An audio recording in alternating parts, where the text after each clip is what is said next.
Hello friends, welcome to study group Pathshala. मैं हूं विराश और आज की क्लास काफ़ी ज़्यादा इंपॉर्टेंट होने वाली है। इसमें हम लोग डिस्कस करने वाले हैं how to increase your marks in descriptive paper. ठीक है, यानी डिस्क्रिप्टिव पेपर में आपको किस तरह से लिखना है, क्या बेसिकली पूरा प्रोसेस होता है प्रॉपर एक अच्छा ऐसे लिखने का, और पूरी डिस्क्रिप्टिव राइटिंग के रिगार्डिंग में यहाँ पर कुछ इंपॉर्टेंट चीज़ें आपको बताने वाला हूँ, तो ताकि आप अपने डिस्क्रिप्टिव एग्जाम में बेटर स्कोर कर सको। राइट, तो इस वजह से आप इस वीडियो को कम्प्लीटली वॉच करना, बिल्कुल भी स्किप मत करना।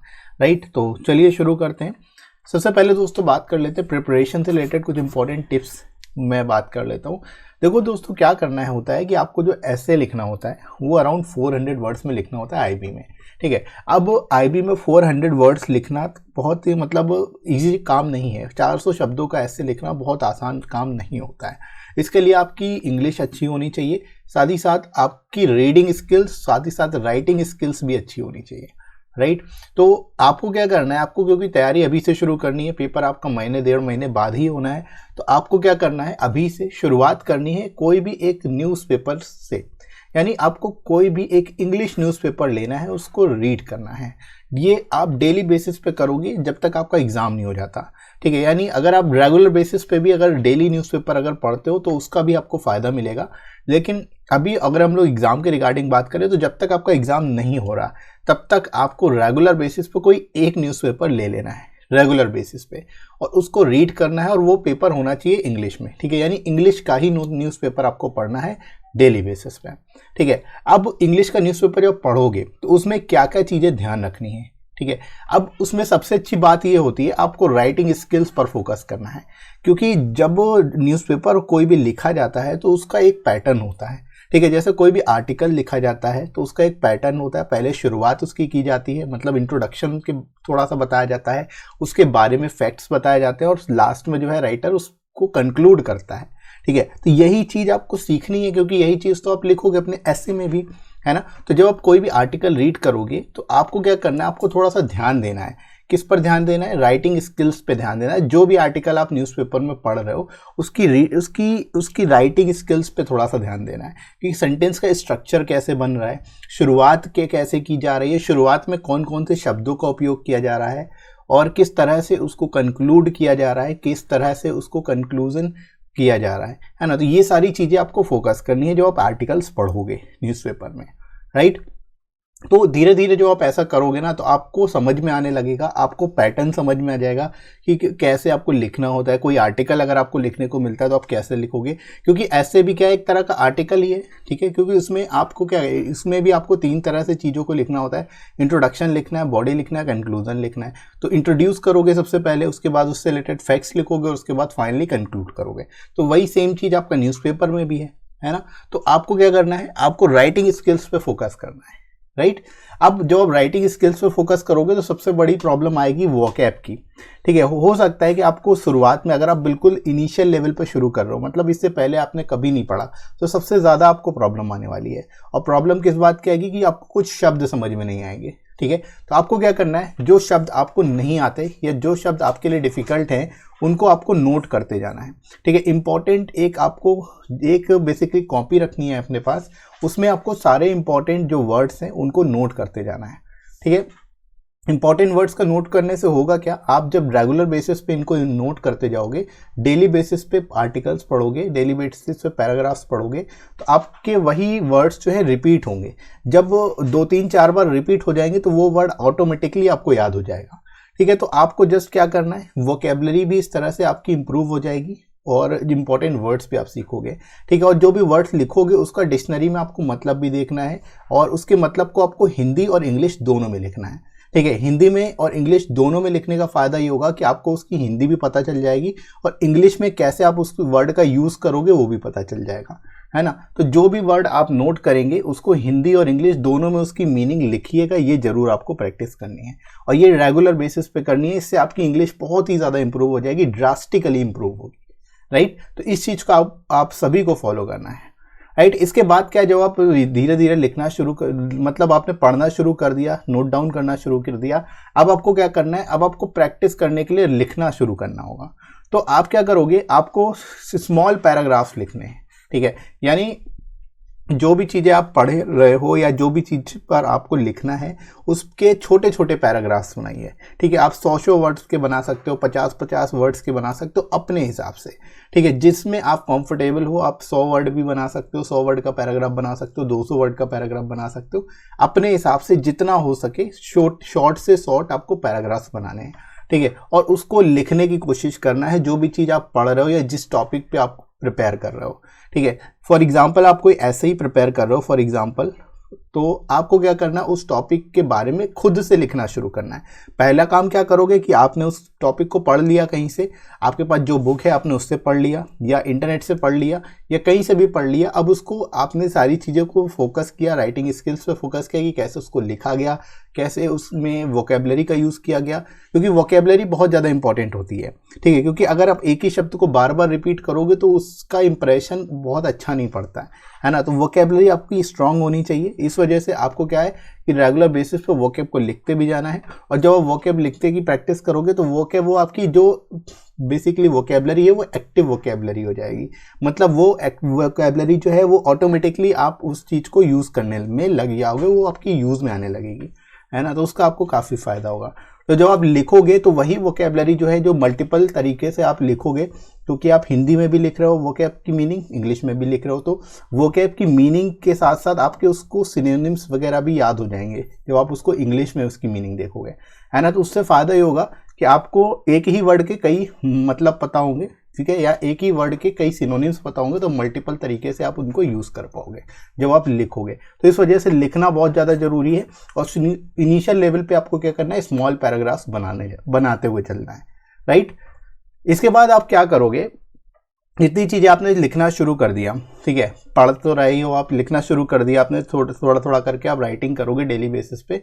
इसके बाद आपको क्या करना है, जब आप न्यूज़पेपर पढ़ोगे तो उसमें आपको एक लिस्ट ऑफ इंपॉर्टेंट इवेंट्स भी नोट करनी है, या फिर जो करेंट टॉपिक्स हैं उनको नोट कर लेना है, ताकि आपको पता रहे कि कौन कौन सी चीज़ें आपने पढ़ी हैं, ठीक है। क्योंकि ऐसा होगा कि अगर एग्जाम में कोई अनएक्सपेक्टेड टॉपिक पूछ लिया जाता है तो आपको कम से कम ये तो पता होगा कि हाँ ये इस टॉपिक के बारे में मैंने पहले से पढ़ रखा है।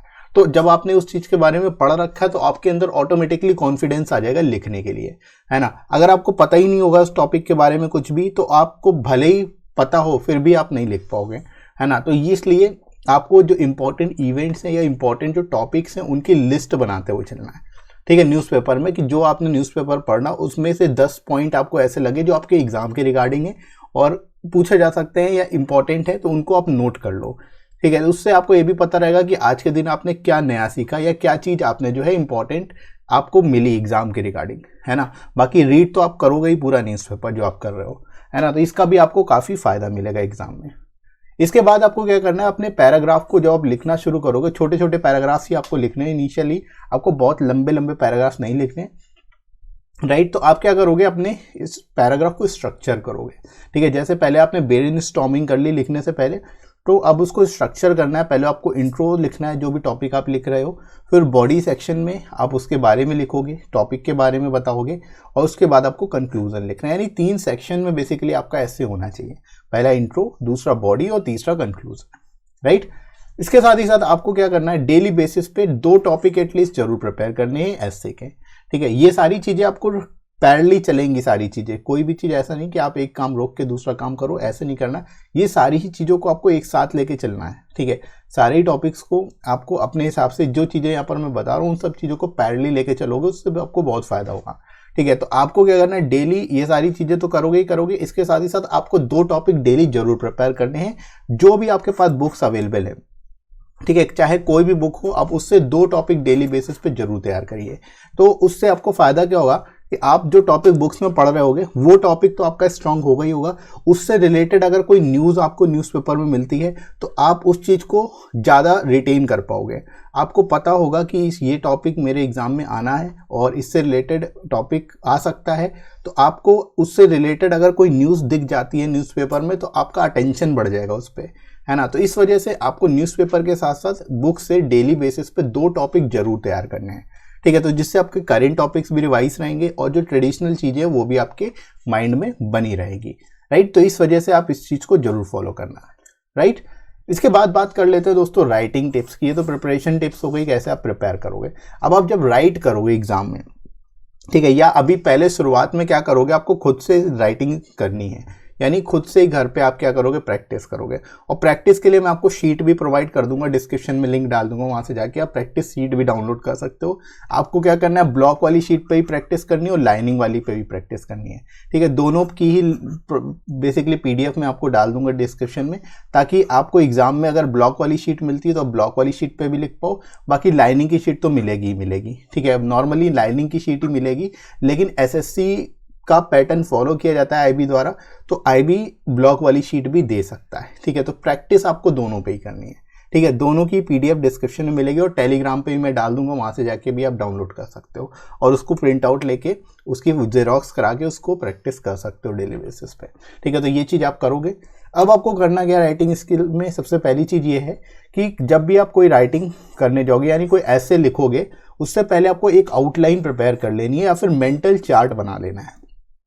ठीक है, मेंटल चार्ट क्या होता है, मेंटल चार्ट इसको बोलते हैं कि फॉर एग्जांपल आपको लिखना है किसी टॉपिक पे, फॉर एग्जांपल आपको व्हाट्सएप की न्यू प्राइवेसी पॉलिसी पे लिखना है।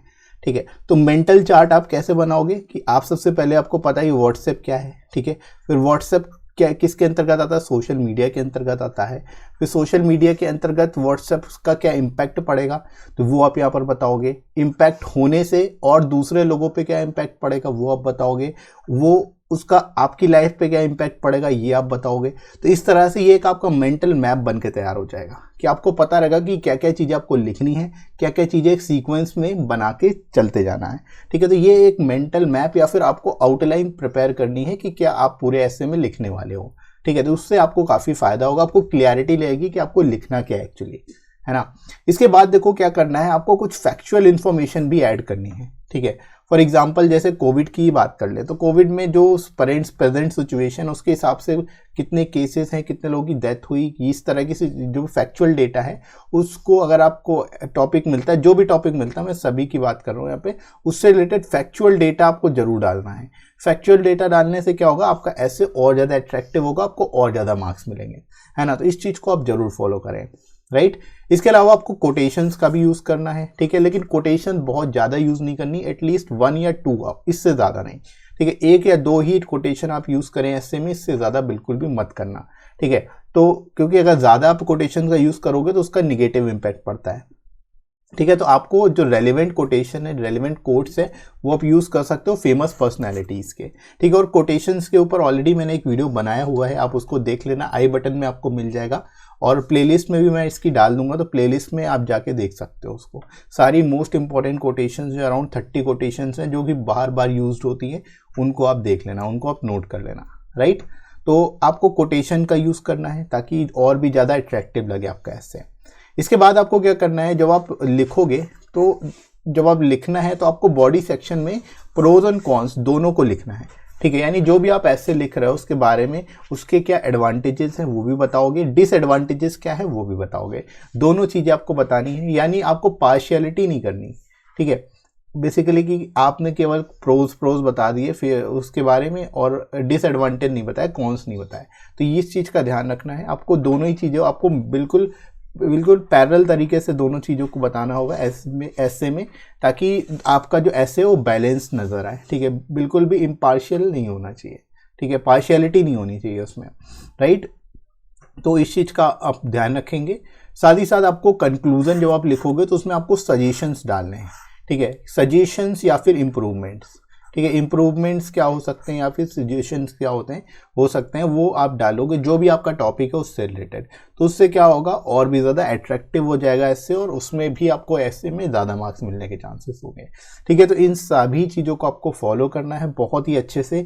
सजेशंस को कंक्लूजन में ज़रूर डालना है, इम्प्रूवमेंट्स को ऐड करना है।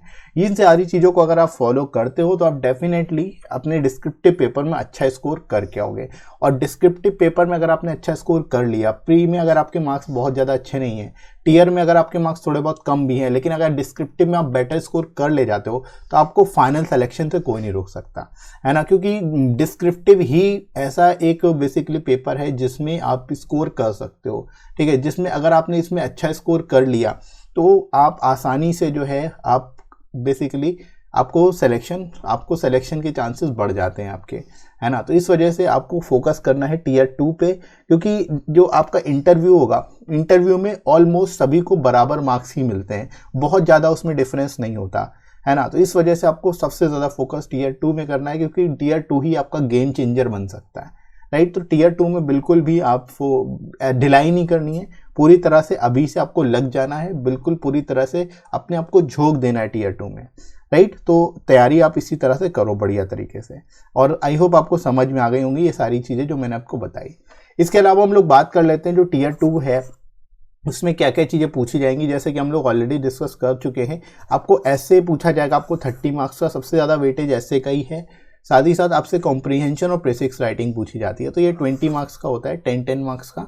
टोटल टाइम 1 घंटे का ही दिया होता है, तो 50 मार्क्स का आपका टीयर 2 होता है। और मोड ऑफ एग्जाम जो होता है वो इंग्लिश ही होता है, यानी केवल आप इंग्लिश में ही दे सकते हो, हिंदी नहीं होती यहाँ, ठीक है। तो इंग्लिश में ही आपको सारी चीज़ें यहाँ पर करनी होती है, राइट। तो इस वजह से आप इसको जरूर अच्छे से तैयार करिए।